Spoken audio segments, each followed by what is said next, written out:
It is beginning of the work week. Let's get motivated Monday. Motivation.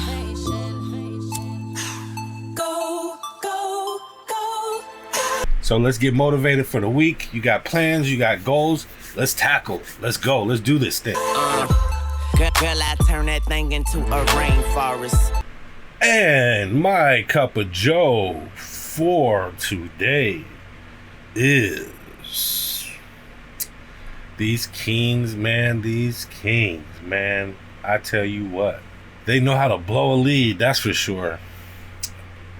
Man, these past couple losses have been a little hard on me, just because the Kings have been playing good in the beginning of these games, and they've been up by 15 and 20 points and 10 points and looking good in the beginning of the first halves of games.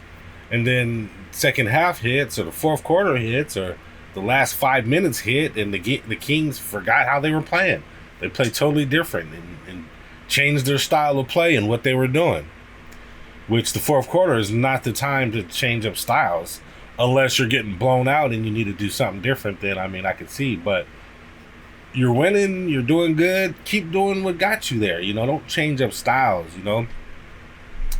And I've been seeing a lot of fans kind of upset with the way DeMar DeRozan and Zach LaVine are kind of running the team, after the trade of Fox.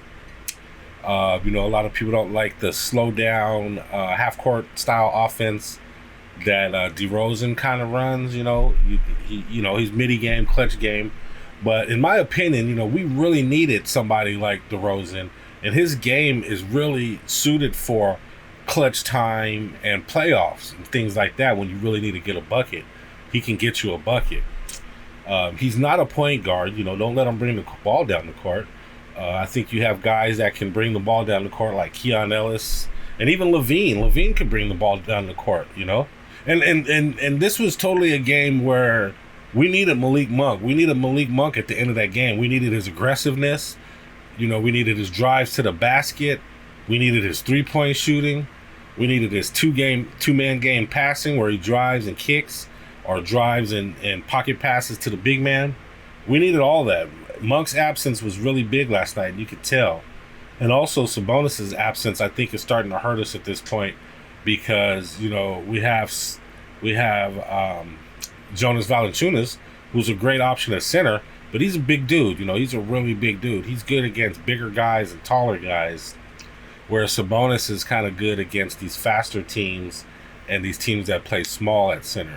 So without Sabonis, I mean, you've kind of been able to notice, without Monk, you can tell in that fourth quarter, nobody could score. The Kings couldn't score for like the last 4.5 minutes, which is like, what the hell is that? You can't score? I mean, you got Sabonis out there, you got Keegan Murray, you got Zach LaVine, and you can't score? Like, what? So the Kings went without scoring for 4.5 minutes in that game. It was ugly for a portion. You had Zach LaVine just shooting up whatever.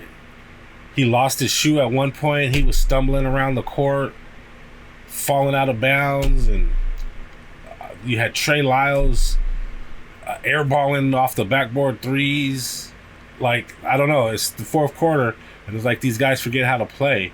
They're in their crib, and they look real nervous, and like they can't get a bucket, and they're nervous, and they tighten up, and it's like, you're at home, loosen up.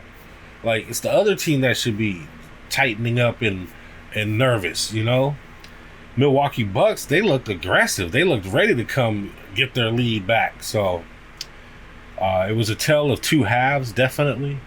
First half, Kings played great. Second half, just it was ugly. It was just ugly. And between guys not closing out, I've seen DeMar DeRozan not even attempt to close out on some threes. We don't need that, Zach LaVine throwing the ball away on easy down low passes. You got Jonas Valanciunas open for a post move down low, and you throw the ball out of bounds. Like, sure. I mean, what is this? Is this like careless play? I mean, I know these guys know how to play. They need to really go back to fundamentals, to be honest. They need to go back to their fundamentals. instead of playing this willy-nilly isolation type basketball that they're playing. Everybody trying to be the hero, everybody trying to be the de facto point guard, everybody trying to pass, everybody trying to shoot but can't make a shot. It's just a little miscombobulated right now, and they're just so hard to gauge. It's hard to check their temperature. It's like 1 week they're winning 4 games in a row, and then the next week they're losing 4 games in a row. Is this team good or not? And there's people that say blow it up. I don't think we need to blow it up. I just think we need to get that next really good point guard, or somebody that can kind of lead the team. Now, who that's going to be, I don't know. It's going to be some young guy or some rookie. I doubt it. I don't know. Maybe next year, we can get some good leader, point guard, rookie. I'm not sure. The chemistry is just not right. So, yeah, just a lot of things with these Kings. A lot of things that are kind of confusing, honestly. So, these guys say they need every game, and every game is important.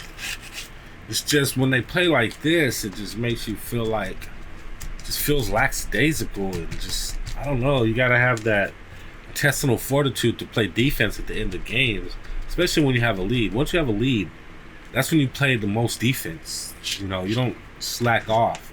You keep that lead, you play as much defense as you can. You try not to let other teams catch up. But with the way the Kings close out and the way other teams shoot against the Kings, sometimes it's just like you almost know other teams are going to get back into it, especially if they have decent shooters. So, man, with the Suns and now the Dallas Mavericks in the mix as well, they're coming for 9th place. We got to win. We got to win these games, especially at home. We're at home right now. We're on a home binge right now, where we had like 8 games in a row at home.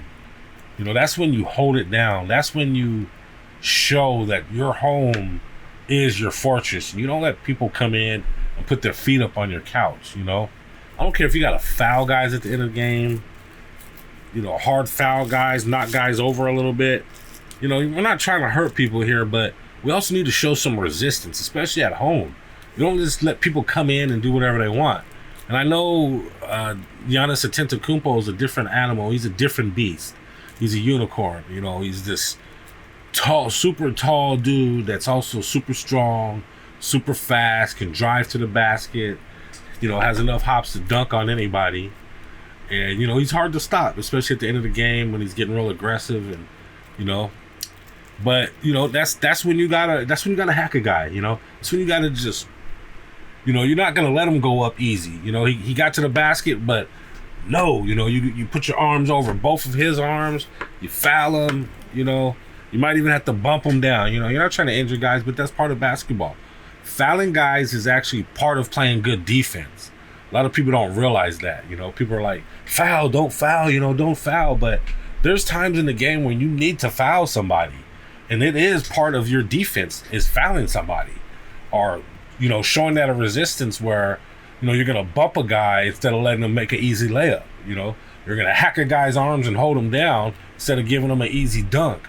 And I never see the Kings doing that. I never see them like just hard foul hacking a guy. Like, imagine Draymond Green. Imagine somebody coming to the basket at the end of the game, a close game against Draymond Green. Is he going to just jump up in the air and try to dive by and swipe at the ball? Hell no. Draymond Green is going to punch somebody in the face. He's going to grab somebody. He's going to pull them down. He might even knee him or stomp on him. That's dirty. And that's not what I'm talking about here. But just imagine what Draymond Green would do. That's what we need on this team. Guys that are not going to let you make a basket, even if you made a good move and made it to the basket, or you got by one of your other guys. The help defense is very lacking on this team, and it's evident. Closeout defense is very lacking, and switch defense is very lacking on this team. And as far as the offense goes, I'm not sure what you can do about the offense. Not being able to score for 4.5 minutes at the end of the game. That was just like where we needed Malik Monk. We really needed Malik Monk, who would have scored all the last points if the Kings had needed. But he wasn't there that night, and the Kings couldn't figure it out. And we didn't have Sabonis, and we were using Trey Lyles as a center for a lot of the game, which I hate. Another thing I hate is Trey Lyles at center.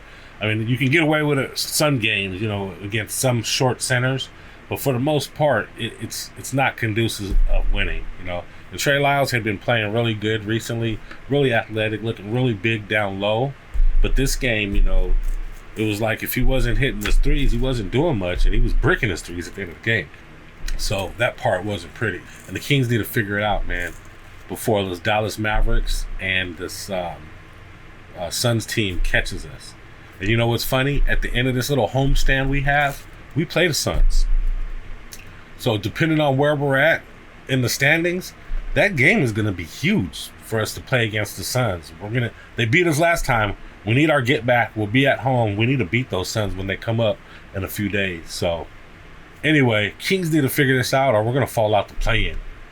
And that's my cup of Joe. Black, one creamer.